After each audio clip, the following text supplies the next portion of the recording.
Hola y bienvenidos a History Classes, un canal para la difusión de la cultura, las ciencias sociales y las humanidades. En esta ocasión, continuando con la serie dedicada a la economía, se presenta este video sobre las teorías de la economía, también conocidas como escuelas de pensamiento económico. Como se vio en el video de introducción a la economía, esta ciencia social comenzó a desarrollar sus teorías durante la Edad Moderna, de manera más específica en el contexto de la Revolución Industrial y la expansión del capitalismo en el siglo XVIII.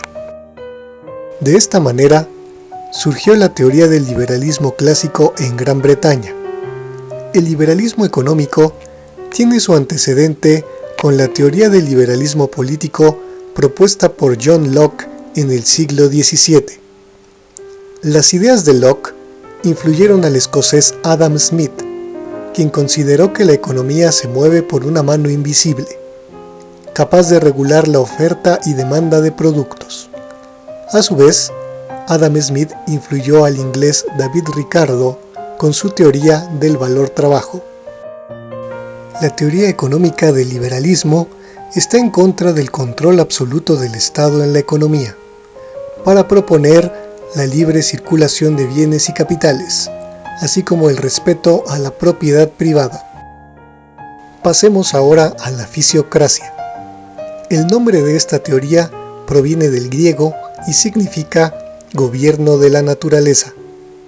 Esta teoría guarda similitudes con el liberalismo clásico, aunque le da una mayor importancia a la agricultura, considerándola como la actividad económica principal, viendo a las demás actividades como estériles, porque con la agricultura se producen alimentos, y sin alimentos no hay desarrollo económico.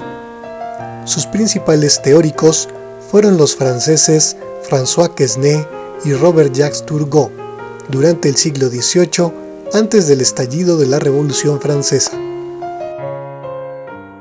La siguiente teoría es el malthusianismo, la cual debe su nombre al religioso y economista inglés Thomas Robert Malthus, quien desarrolló su teoría entre los siglos XVIII y XIX. El malthusianismo establece una relación entre la disponibilidad de recursos y el crecimiento de la población. Por ello, considera controlar el crecimiento de la población, siendo uno de los iniciadores de la demografía. Según su teoría, la población aumenta de forma geométrica, mientras los recursos crecen de manera aritmética. Entonces, si la población crece, también aumenta la pobreza y la desigualdad. A comienzos del siglo XIX, se desarrolló el socialismo utópico en Gran Bretaña y Francia. Surgió con una influencia del cristianismo para brindar mejores condiciones a los trabajadores. Propone crear fábricas y empresas bajo el sistema de cooperativas, sin jefes y repartiendo la ganancia de forma equitativa. Pero a diferencia del marxismo, permite el concepto de propiedad privada y no considera el concepto de lucha de clases. Entre sus representantes se nombran al galés Robert Owen y al francés Charles Fourier, quienes fueron empresarios y buscaron llevar sus ideas a la práctica, así como al filósofo francés Henri de Saint-Simon. Como respuesta al socialismo utópico, surgió después el socialismo científico con los alemanes Karl Marx y Friedrich Engels, quienes se establecieron en Inglaterra. Esta teoría aplica el enfoque del materialismo histórico en la economía, con el concepto de lucha de clases. Se entiende como sinónimo de marxismo.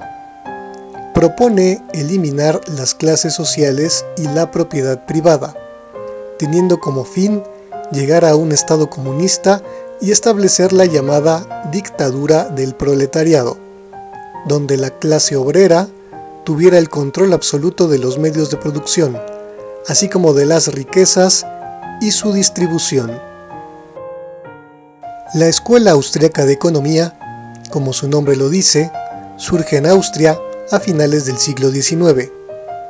Sus principales representantes fueron Karl Menger, nacido en Polonia y establecido en Austria, así como Ludwig von Mises, nacido en Austria y establecido en los Estados Unidos de América.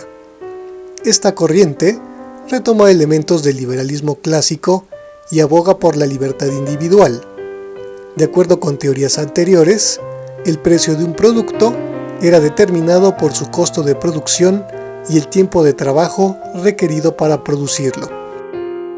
Pero para la escuela austriaca, el precio de un producto lo determina el valor que la gente quiere darle, no necesariamente de su costo de producción.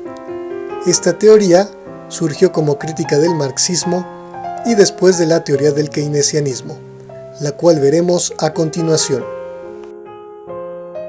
El keynesianismo debe su nombre a su iniciador, el inglés John Keynes. Esta teoría retoma algunos elementos del liberalismo clásico, pero rechaza el concepto de mano invisible capaz de regular el ciclo económico. Esta teoría cobró fuerza después de la Gran Depresión, iniciada en 1929 y con consecuencias en los años posteriores. Esta teoría propone retomar el papel del Estado en actividades económicas clave, pero favoreciendo también a la libre empresa. De esta forma, el keynesianismo se convirtió en la base del llamado Estado benefactor. Después de la Segunda Guerra Mundial, la mayoría de los estados nacionales aplicaron este modelo económico, independientemente de su orientación capitalista o socialista.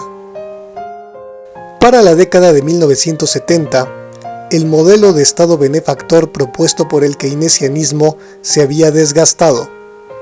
Es en esa época cuando surge el neoliberalismo, también conocido como teoría monetarista. Como su nombre lo indica, el neoliberalismo busca regresar a las bases del liberalismo clásico, adaptados a un nuevo contexto histórico. Propone la no intervención del Estado en actividades económicas, favoreciendo la privatización de empresas. También propone quitar apoyos asistenciales del gobierno a la población, para fomentar así la ocupación y el empleo. Esta teoría se desarrolló en la Escuela de Economía de la Universidad de Chicago en Estados Unidos.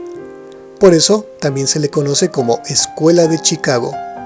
Entre sus representantes se menciona al austriaco Friedrich von Hayek, quien además se le puede identificar con la escuela austriaca, así como al estadounidense Milton Friedman. Por último, mencionamos a la teoría económica latinoamericana, desarrollada durante el siglo XX con una marcada influencia marxista. Esta teoría considera el concepto de centro y periferia, donde el centro serían los países más desarrollados y la periferia los menos desarrollados, como los países latinoamericanos. Los países de la periferia estarían en condiciones desiguales de intercambio comercial. También recurre al estudio de la historia para explicar la pobreza de las naciones latinoamericanas como naciones colonizadas y dependientes en el sentido económico, social y tecnológico. Propone el sistema de sustitución de importaciones para favorecer el desarrollo económico. Entre sus representantes están el argentino Raúl Prebisch, el alemán André Günther Frank, quien fue profesor en Chile y Brasil, y el chileno Enzo Faleto. Aquí finalizamos con este panorama general de las teorías económicas. No olviden dejar un pulgar arriba si les gustó este video. Comenten, compartan y suscríbanse. También pueden apoyar al proyecto de Historiclases en Patreon para mejorar con los contenidos de este canal. Muchas gracias.